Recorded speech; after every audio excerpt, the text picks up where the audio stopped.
గురుగారు, మధురై పరమ పుణ్యక్షేత్రం. ఈ మధురైలో కళల దుకాణానికి చాలా ప్రత్యేకత ఉందంటారు. ఏమిట ప్రత్యేకత?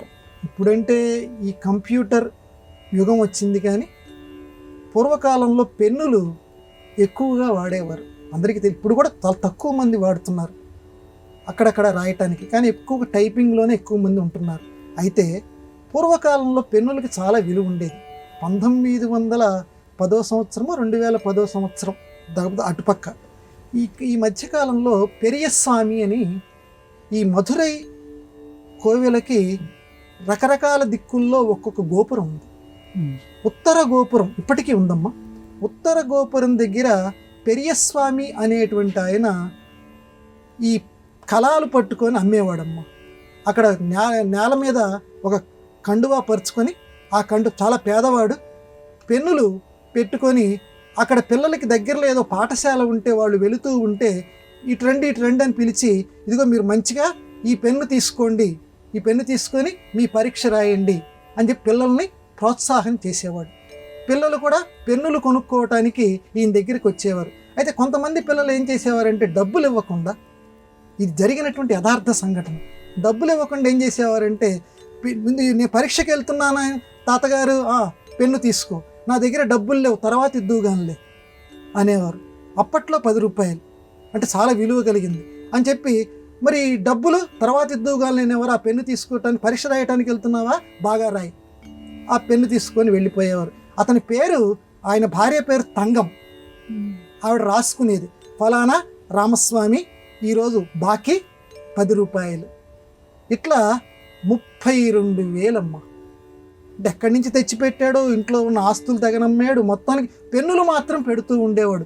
వచ్చిన వాళ్ళందరూ పాపం డబ్బులు ఇచ్చేవారు కాదు, పెన్నులు తీసుకొని వెళ్ళిపోతూ ఉండేవారు. ఇలా సంవత్సరాలు గడిచిపోతున్నాయి.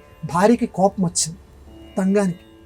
ఏమయ్యా, ఎంతకాలం ఇలా పెడతావు, ఇప్పటికి 32,000 అంటే అప్పట్లో విలువ కలిగింది కదా, 32,000 అయిపోయినాయి, వాళ్ళు ఇస్తారులే, ఎప్పుడు ఇస్తారు, ఈ లోపల మన పరిస్థితి ఏం కావాలి అంటే, మనం మంచితనానికి పెట్టుబడి పెడుతున్నాం, ఇది ఎప్పటికీ కూడా మనకి వ్యర్థం కాదు అని ఆ పెరియస్వామి అమ్మవారి యొక్క ఆ నామాన్ని తలుచుకుంటూ అనేవాడు.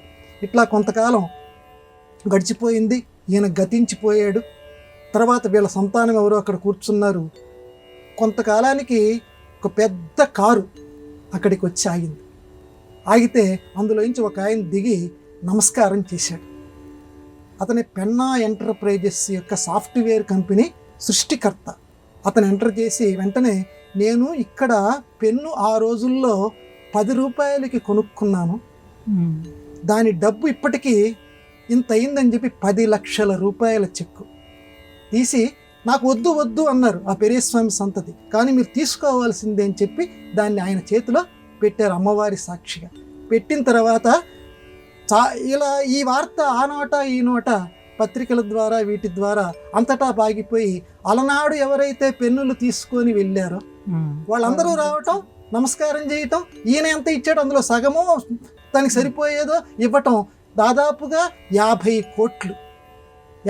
కోట్లు వరకు ఆ కుటుంబానికి చేరిపోయింది.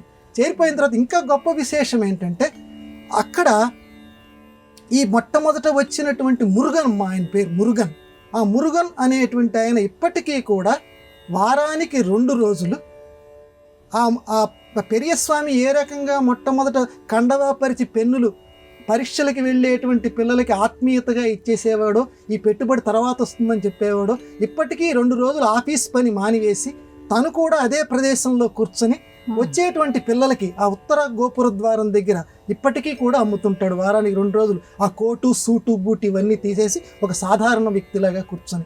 అంటే మొత్తానికి మధురై ఆ ఉత్తర గోపురం దగ్గర ఉన్నటువంటి ఈనాటికి సజీవ సాక్ష్యంగా ఉన్నటువంటి ఆ కథ.